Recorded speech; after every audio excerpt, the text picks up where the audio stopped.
Hey folks, I just took a little break from making all these videos. I went and took a shower. You can tell I've got a new hat on and a brand new, fresh black t-shirt. Um, Anyway, I'm excited to be doing this video. I know that the last video on factoring trinomials, where we did the X method, I know that that's probably pretty difficult, kind of difficult to understand, so I'm glad that we get to do some problems here on this video from your homework, okay? So let's show you how to get there. So hopefully you've already watched this video right there on the hub. That's where I give you the notes on how to do the X method. If you haven't watched that, you need to watch that first before you watch this one, okay? So next I'm going to open up our homework that is factoring practice or factoring trinomials. And so you've got these 12 problems to do, and you'll need to do those on paper. Take a picture of that work or use the CAM Scanner app and upload that to the assignment there that's on the hub. That is again due Friday at noon. You'll click right there on that hub assignment and you'll turn it in, okay? Due Friday at noon. Okay, so let's pick a few of these to work on, okay? I think what I'm going to start with is number 1. Then I'm definitely going to do one that's got some negatives in it. So I think I'll do number 4, and then I think that I will also do number 8. I think those will be the 3 that I do out of this group. Now, I do want to make sure that you understand, if you have questions past those 3 that I'm going to do for you here on this video, you should go back to the hub and check out the office hours, okay? On Mondays and Tuesdays from 1 to 2 p.m., you can click these links and I will be there to live chat with you and answer any questions that you have. It'll be really nice to see you guys. I miss y'all a lot. And then if you, also on Wednesday or Thursday here, you can see on Wednesday or Thursday at 11 a.m. You can click that link and you'll be logged into the chat, all right? And you'll be able to ask questions. Hopefully you've got your webcam as well, so that maybe I can even have you guys during that session work some problems for me so that I can make sure that you're doing it right, okay? All right, so let's go back to the homework and let's go ahead and do a few of these together. So I'm going to do number 1 first. All right, so number 1, we've got b squared plus 8b plus 7. All right, so what we're looking for is we want the 2 binomials, the 2 binomials, the 2 things that we multiplied to get to this, right? So we know that our answer is going to look something like this. All right. Now, the reason why I know that both of those first terms is just a regular b is because here we've got just regular b squared. There's no number in front of here, right?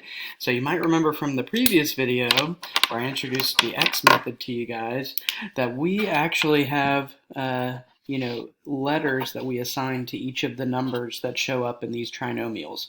Trinomial, 3 terms, 1, 2, 3. First term is always going to be something squared. Second term is always just going to be that plain letter, and then the third term is just going to be the number, right? So whenever A is 1, or there's no number in front of there, we know that it's just plain B and plain B in there. And so what we're looking for is, what are these numbers here that are going to make it to where I end up with a 7 on the end and end up with an 8B there in the middle, okay? By the way, this that you see right here, this A being 1, that's going to be true for all of the problems on this homework, and that's why you'll notice like the name of the file, the way that I organized this file is I wanted to make sure that I, gave you guys the right problems to do this week, and so all the problems that you're going to do have an A that equals 1, so that's why I have that if you're curious about why I named it that. Okay, so let's go ahead and do the X method here. All right, so the X method, remember that in our X method, all right, here are our notes for that. So if you want to pause there and write these down if you missed these before. Step 1 is draw the X. Step 2, we're going to put A times C up in the top section, and then we're going to put B there in the bottom section. So A times C is just 1 times 7. So in all of these problems, because A is always going to be equal to 1, this top box right here is always just going to be whatever C is. So in this case, a 7. All right. And then B goes down here on the bottom, and that's 8. Okay.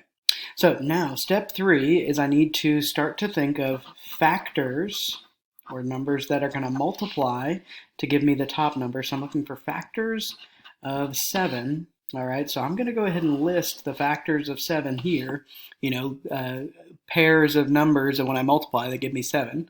All right, and then hopefully I will find a set of those that will add to the number 8. All right, so they got to multiply to the top, and they have to add to the bottom. Okay, so let's go ahead and start thinking of those factors of 7. All right, so 7 is a prime number, right? So 7, not a lot of numbers multiply into a 7. So I can think of like 1 times 7, all right? And then I can also think of -1 times -7. That would also give me positive 7 because a negative times a negative is a positive, right? Now, luckily for us, there is one of those that adds to 8, and that is this set right here. All right, so we're actually almost done with this problem. All we need to do now is we just need to take each one of these numbers and put them in here as our binomials. Okay, so there's our answer right there. We're done. B plus 1 and B plus 7. If I multiply those out, will give me B squared plus 8B plus 7. So this is my answer right here. Now, if I want to check my answer, all right, if I want to check my answer, I can do the box method for the B plus 1 and the B plus 7. If I do the box method there, I will end up back at the original problem. So B times B is B squared. 1 times B is just regular B. B times 7 is 7B. And then 7 times 1 is 7. All right, so now if I list all these out, I've got B squared plus 7B plus B and plus 7. Okay. So if I combine my like terms right here, I'll be doing 7 plus 1, which will give me 8. So I'll end up with B squared plus 8B plus 7. All right, and you'll notice that this and my original problem match. And so that tells me that I did this right. Remember, when you're factoring, you need to make sure that you actually give an answer that is correct. If you multiply those binomials back again and they don't give you the trinomial that you started with, well, then those are not the factors of that trinomial, okay? So that's going to be a really good thing to do, is to check your answer, all right? I'll also note that by checking the answer, you see why the factoring works, right? To get this 7, we multiplied 1 and 7. And to get this 8, we added 1 and 7. So that's where this comes from. That's why when I am factoring, I'm doing that backwards. I'm trying to think of the numbers that will multiply to give me 7 and then make sure that they add to 8. All right. Okay, let's do another problem. I think we'll do number 4 next. All right. So let's set up number 4. All right, so here it is. It's n squared plus 4n minus 12. And we get that from right here. This is number 4 on our worksheet here. All right. Okay, so let's work this out the same way. Now, we know that our answer is going to be n plus or minus something. We got to figure out what that number is, times n plus or minus something. So I like to go ahead and make this little answer box. All right, I know that this is where my answer is going to go. And again, I know it's just n and n because my first term there is n squared. Okay, now let's set up our x. All right, now in this top part of the x, I'm going to do a times c. So a times c is 1 times negative 12. All right, so this is the first time we've done one of these with a negative. All right, so it's really important to see that this is a negative 12, so our c value there is negative 12. All right, that's going to be really important once we start to look at the factors. Okay, next, we need to put the b value. We need to put that b value right here in the bottom part of the x. So here's the b.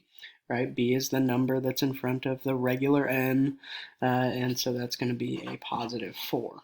Okay, so now we're on sort of step 3 if you're referring to your trinomials notes. All right, so step 3 is to figure out numbers that multiply to give you negative 12 and that add to be positive 4. All right, so what we need to do is list the factors of negative 12. So let's list some factors of negative 12 here. Okay, so important to know that whenever we're multiplying, if we get a negative answer, that means that one of the numbers was positive and one of the numbers was negative, right? A negative times a positive gives you a negative. So when I'm listing out those factors, I'm going to make sure that one of them is negative. So negative 1 and 12, that will give me negative 12. Also 1 and negative 12. All right. 3 and 4 comes to mind, right? So we can do negative 3 times 4 or 3 times negative 4. Both of those will give me negative 12. And then the other one I think is 2 and 6, right? So negative 2 and positive 6 or 2 and negative 6. All right. So now we need to look at these 6 choices. These 6 choices here. I've got 1, 2, 3, 4, 5, 6 choices. Which one of these is going to add to 4, right? Which one of these sets of numbers is going to add to 4? Well, a 12 and a 1 are never going to make 4. That's always going to make either a positive or a negative 11, right? So that's not going to work. Negative 3 plus 4, well, that equals positive 1. This one equals negative 1, so neither of those are 4. But here you can tell that we're going to have sort of some differences of 4, so this is definitely going to be the good spot to look. So the question is, which one of these is going to give me a positive 4? So what I'd like you to do is pause the video at this point, and see if you can figure out which one of these is going to be the answer, and then put that answer up here into our answer box. Okay, I'll give you a couple of seconds to do that. Pause the video. Okay, so hopefully you figured out that it was this one. All right, because negative 2 and positive 6, negative 2 plus 6 is 4. And so this is the combination of numbers that I need. So that means that my answer is going to be n minus 2 and n plus 6. All right, you can check that answer by multiplying those back out, and hopefully you'll be able to get there. All right, let's do one more. I want to do one more kind of quickly. I think I want to do number 8. I said would be the last one that I was going to do. So let's do number 8. Let me set it up really quick. Used a little magic there, a little time jump, because I'm trying to keep these videos short for you. So we've got number 8 set up here, and then we've got our 2 sort of binomials set up here. So we're going to be trying to figure out what these 2 numbers have to be. Okay, so set up our x. Okay, so this time our a times c, that's what goes up here, is a times c. But on all of these problems, a is 1, so it's just going to be what is the c, and it's positive 24. All right, on the bottom goes our b value. Here our b value is right here. Remember, it's a, then b, then c. So there's the b value, so b is going to be negative 4. So we're going to have to be careful as we're looking at our factors to make sure that we are adding to negative 4. All right, so let's go ahead and list some factors of 24. And again, we know that at least one of these numbers has to be negative. So we need to list factors where both numbers are negative. That way it gives me a positive answer here, but can give me a negative answer here. Okay, so let's go ahead and look at numbers that multiply to give me 24. So numbers that multiply to give me 24 are going to be like negative 24 and negative 1, or it could be 12, negative 12 and negative 2, all right, or it could be negative 6 and negative 4, or it could be negative 3 and negative 8. I think I've got all of them there for us. Okay, so the question is, which one of these do those negative numbers combine to be negative 4? All right, and it looks like none of them work, because negative 24 and negative 1, that gives us negative 25, so that's no good. This gives us negative 14, that's no good. This gives us negative 10, that's no good. This gives us negative 11, that's no good. So this one actually has no solutions, all right, or no factors.